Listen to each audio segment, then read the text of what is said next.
Di hujung utara negeri Sabah, terdapat sebuah daerah yang kini dikenali sebagai Kudat. Letaknya di penghujung tanah besar Borneo, di mana Laut Sulu dan Laut Cina Selatan bertemu. Orang kini mengenalnya sebagai Tip of Borneo, tetapi jauh sebelum menjadi tempat pelancongan, Kudat sudah lama menjadi tanah bersejarah, dihuni oleh masyarakat tempatan dan disinggahi pedagang dari luar. Dari Kutat ke Kudat. Menurut cerita orang tua-tua Rungus, di kawasan itu tumbuh sejenis lalang liar yang mereka panggil kutat. Lalang ini mudah dijumpai, tumbuh di pesisir dan padang lapang. Apabila pedagang Cina datang berniaga, mereka mendengar nama kutat, tetapi sebutan mereka berubah menjadi kutat. Lama-kelamaan, nama kutat ini menjadi biasa disebut oleh pedagang dan orang luar.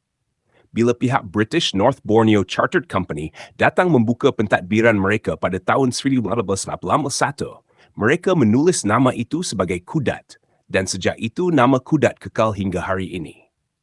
Sebagai ibu negeri pertama, ramai tidak tahu, Kudat sebenarnya pernah menjadi ibu negeri pertama di bawah pemerintahan British North Borneo Chartered Company.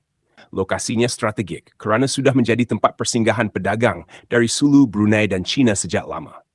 Kudat juga mempunyai pelabuhan kecil yang digunakan untuk urusan jual beli hasil laut, sarang burung, lilin lebah dan hasil hutan.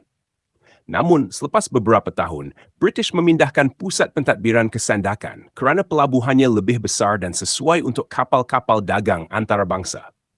Walaupun begitu, Kudat tetap kekal sebagai daerah penting.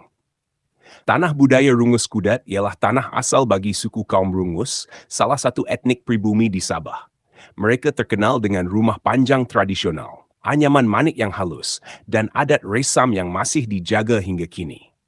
Kehadiran pedagang Cina pula membawa percampuran budaya, manakala pengaruh kolonial British menambah lagi lapisan sejarah di Kudat.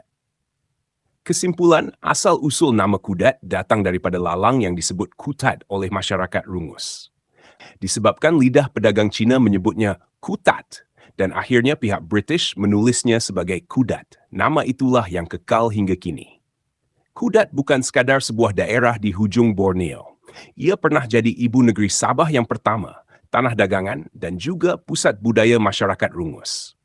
Hingga sekarang, Kudat tetap menyimpan kisah sejarah, adat dan warisan yang menjadikan daerah ini begitu istimewa.